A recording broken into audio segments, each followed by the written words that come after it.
ခန်းကြီး30ထိုနောက်မှသခင်ဖျားသည်အခြားသောတပည့်တော်9ကျိပ်တို့ကိုခန့်ထားတော်မူ၍ကိုယ်တိုင်ကြွလေအံ့သောမြို့ရွာအရရတို့သို့ရှေ့တော်၌2ယောက်စီစေလွတ်တော်မူ၏သူတို့အားမိန်တော်မူသည်ကားစပါးရိတ်စရာများစွာရှိ၏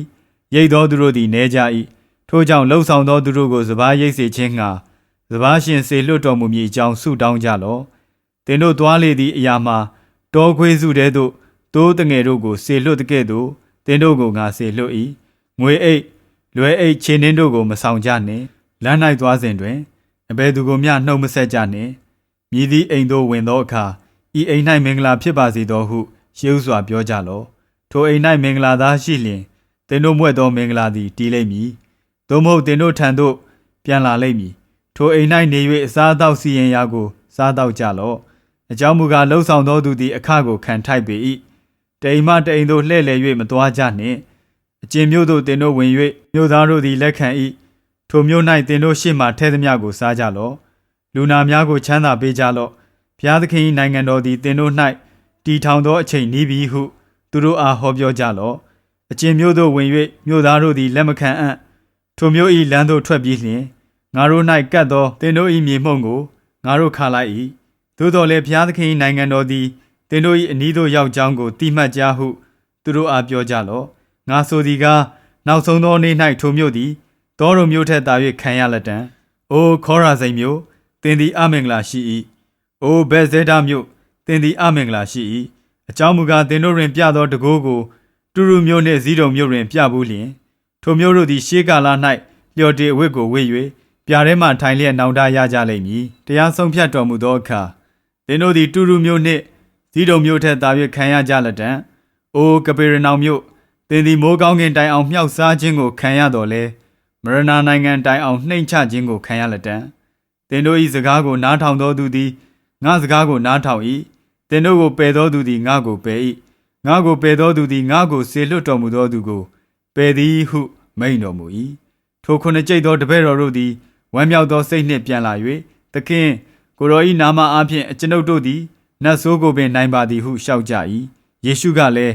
စာရန်သည်လျှက်စစ်ကဲ့သို့ကောင်းကင်မှကျသည်ကိုငါမြင်ပြီသင်တို့သည်မွေးကင်မီကောက်တို့ကိုနိုင်ရသောအခွင့်နှင့်ရန်သူများကိုနိုင်ရသောအခွင့်တကူကိုငါပေး၏သင်တို့ကိုအဘယ်ဘေးမျှမငြင်းစေရသို့တော်လည်းနတ်ဆိုးကိုနိုင်ရသောကြောင့်သာဝမ်းမြောက်ခြင်းမရှိကြနှင့်သင်တို့၏နာမည်များသည်ကောင်းကင်စည်း၌ဝင်သည်ကိုဝမ်းမြောက်ခြင်းရှိကြလောဟုမိန့်တော်မူ၏ထိုအခါယေရှုသည်ဝမ်းမြောက်တော်မူခြင်းစိတ်ရှိသဖြင့်ကောင်းကင်နှင့်မြေကြီးကိုအစိုးရတော်မူသောအဖကိုရောသည်ပညာအလိမ္မာနှင့်ပြည့်စုံသောသူတို့အားဤအရာများကိုထိန်ဝှက်ထားလျက်သူငယ်တို့အားဖော်ပြတော်မူသည်ဖြစ်၍ကျေးဇူးတော်ကိုကျွန်ုပ်ချီးမွမ်းပါ၏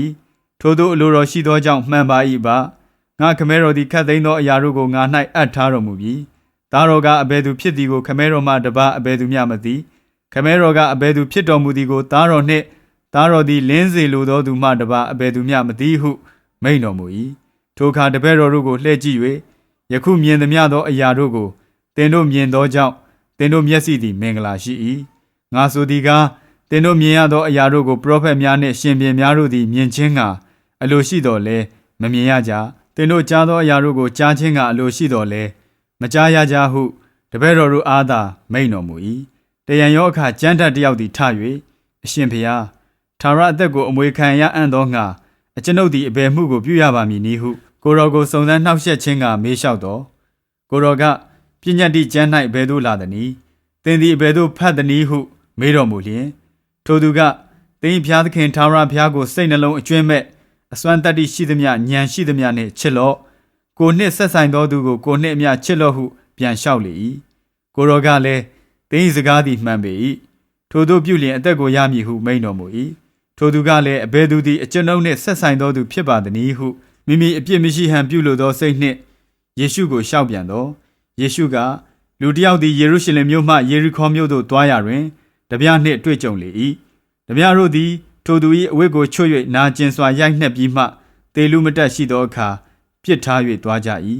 ထိုလမ်းသို့ယေဘရဟိတ်တစ်ယောက်သည်အမှတ်တမဲ့သွား၍ထိုလူနာကိုမြင်လျင်လွှဲရှောင်၍သွားလေ၏ရှမာရိလူတစ်ယောက်သည်ခရီးသွားရာတွင်ထိုလူနာရှိရသို့ရောက်၍မြင်သောအခါဂယုဏစိတ်ရှိသည်နှင့်ချင်းကပ်၍သူ၏အနာများကိုစီနှင့်ဇ စပြည့်ရည်ထက်လျက်အဝိနှင့်စီးပြီးလျင်မိမိတရိษံပေါ်မှတင်၍ဇေယျတစ်ခုသို့ဆောင်သွားပြုစုလေ၏နက်ဖြန်နေ၌ထွက်သွားသောအခါဒေနာရိနှစ်ပြားကိုထုတ်၍ဇေယျရှင်အားပေးလျက်ဤသူကိုကြည့်ရှုပြုစုပါကုန်သည်များကိုငါပြန်လာသောအခါဆက်ပေးမည်ဟုဆို၏သင်သည်အဘယ်သို့ထင်သနည်းထိုသူ၃ယောက်တို့တွင်အဘယ်သူသည်တပြားလက်သို့ရောက်သောသူနှင့်ဆက်ဆိုင်သောသူဖြစ်သည်နည်းဟုပြန်၍မေးတော်မူလျင်ကျမ်းတတ်ကလည်းလူနာကိုတနာသောသူသည်ဆက်ဆိုင်သောသူဖြစ်ပါ၏ဟုလျှောက်သောယေရှုကသင်သည်သွား၍ထိုနည်းတူပြုလောဟုမိန့်တော်မူ၏ယေရှုသည်တပည့်တော်တို့နှင့်ခရီးသွားကြစဉ်ရွာတရွာသို့ဝင်တော်မူ၍မာသအမည်ရှိသောမိန်းမတဦးသည်မိမိအိမ်၌ကိုယ်တော်ကိုဧည့်ခံလေ၏ထိုမိန်းမ၌မာရိအမည်ရှိသောညီမတစ်ယောက်ရှိ၏ထိုမာရိသည်ယေရှု၏ခြေတော်ရင်း၌ထိုင်၍စကားတော်ကိုနားထောင်လျက်နေ၏မာသမူကားလှုပ်ကြွေးခြင်းအမှုများ၌စိတ်ပူပန်ခြင်းရှိသဖြင့်အထံတော်သို့ချဉ်ကပ်၍သခင်ကျမ၏ညီမသည်ကျမတယောက်တည်းလှုပ်ကြွေးစေခြင်းကကျမကိုပြစ်ထားသည့်အရာကိုလစ်လျူသောစိတ်ရှိတော်မူသလောသူသည်ကျမကိုကူညီမည်အကြောင်းအမိန့်ရှိတော်မူပါဟုလျှောက်တော်ယေရှုကမာသသင်သည်များစွာသောအမှုတို့၌စိုးရိမ်၍နှောက်ယှက်ခြင်းကိုခံရ၏လိုသောအရာတစ်ခုတည်းရှိ၏မာရိမူကားကောင်းသောအဖို့ကိုရွေးယူပြီးထိုဖို့ကိုအဘယ်သူမျှမနှုတ်မယူရဟုမိန့်တော်မူ၏